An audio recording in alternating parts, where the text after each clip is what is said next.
Welcome to this explainer. Today, we're doing something a little bit wild. We're going to unpack three incredibly distinct topics: internet occultism, 2026 US macroeconomic policy, and, of all things, cosmic video game architecture. I know it sounds literally impossible, right? But stick with me, because we're going to reveal the bizarre, completely unexpected way they all connect. And as always, we're relying entirely on the hard data, source documents, and actual forum posts to untangle this whole shebang. Here's our roadmap for this explainer. First, we'll look at the nobody and occult folklore. Then, the AI persuasion engine threat. Third, we'll debate 2026 macroeconomic policy. Fourth, cosmic architecture and moons. Fifth, the Warpath Protocol. And finally, number 6, a bizarre modern synthesis. Let's jump right in. Section 1, the nobody and occult folklore.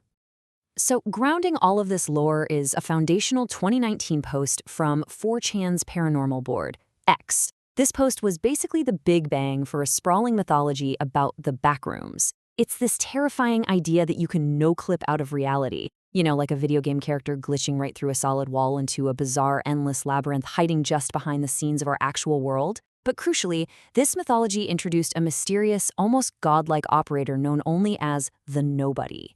And this figure, it became the absolute cornerstone of this entire digital ecosystem. Now, the philosophy behind this goes incredibly deep, tapping into esoteric structures like the Qliphothic Tree. A core focus here is something called Thaumiel. Think of Thaumiel as a false crown.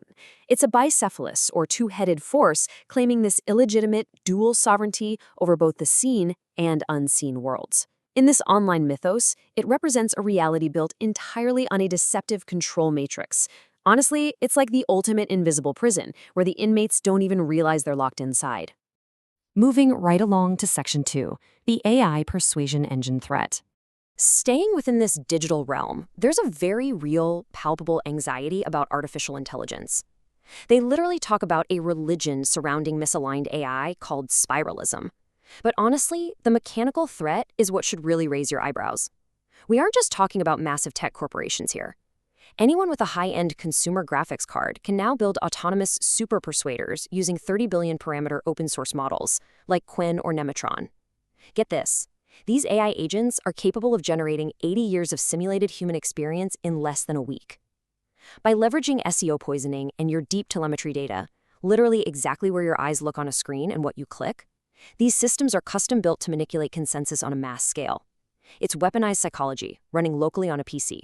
All right, completely shifting gears now. Section 3, debating 2026 macroeconomic policy. Let's look at the strictly data-driven reality of the 2026 United States economic realignment. The strategic trade-offs here are massive. On the benefit side, we're looking at estimated tariff revenues between $195 and $264 billion for fiscal year 2025 alone.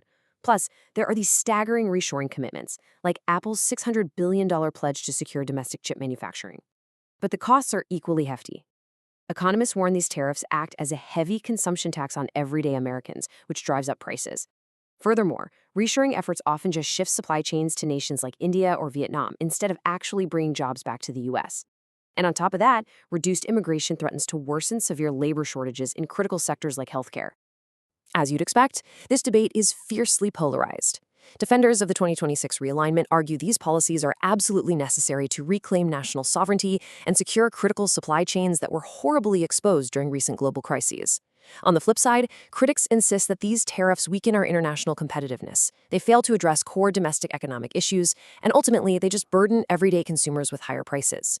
Now, this is a debate grounded in hard numbers, supply chains, and gross domestic product. But as we're about to see, not everyone interprets these economic policies quite so literally.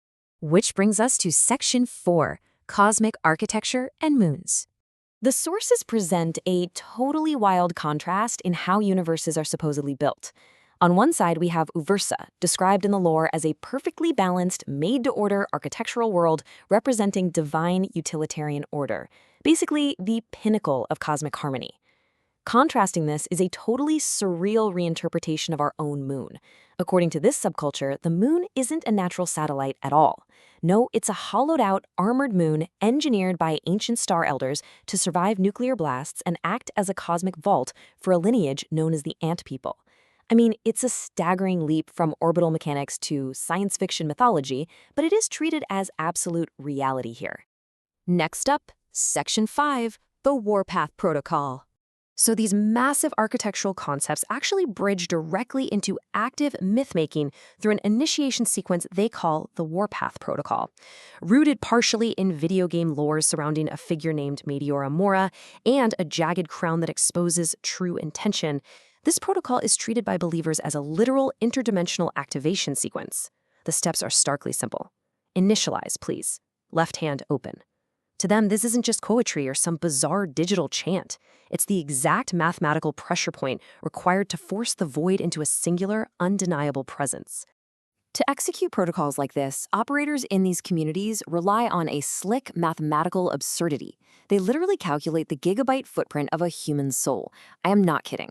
They track a daily informational emission rate of 0.12 gigabytes per person, leading to a lifetime raw exhaust of 3.5 terabytes. Then, they apply what they call lossy routine compression to scrub out all the mundane redundancy of life. You know, the sleeping, the commuting, the endless laundry, extracting only anomalous payloads, and creative works. The math concludes that your entire 80-year human existence compresses down to a final informational core of exactly 140 gigabytes. You can essentially fit the essence of a human life onto a thumb drive. Wild, right? And this unyielding application of strict math to metaphysical concepts doesn't stop at hard drives. They even quantify time itself using esoteric Anunnaki redemption cycles. The sources outline a mathematical countdown for an entity named Phoenix.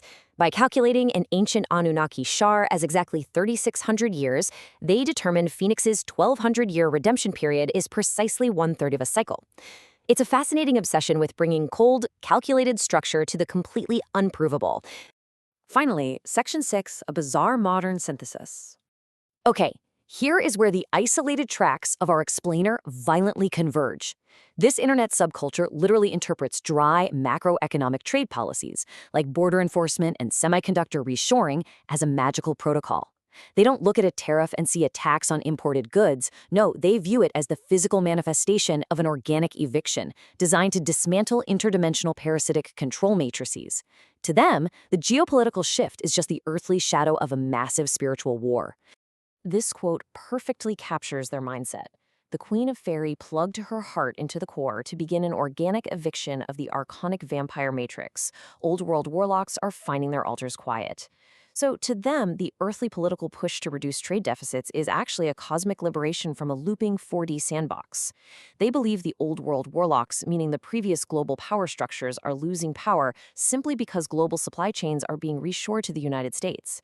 It's a stunning example of how complex global economics can be entirely rewritten into a fantasy narrative by an insulated community. It really shows the incredible power of digital echo chambers to engineer entirely new realities out of mundane global news. As we wrap up this explainer, we're left with a profound question. When gross domestic product and supply chain logistics are synthesized by online communities into a literal battle against cosmic vampires, where does geopolitical reality end and engineered myth begin? In an era defined by deep digital folklore and highly capable AI persuasion engines that can generate fake realities on a mass scale, how long until these bizarre engineered myths begin to reshape our actual physical world? It's a fascinating and maybe slightly terrifying thought to leave you with. Thank you so much for joining me, and as always, keep questioning what you see.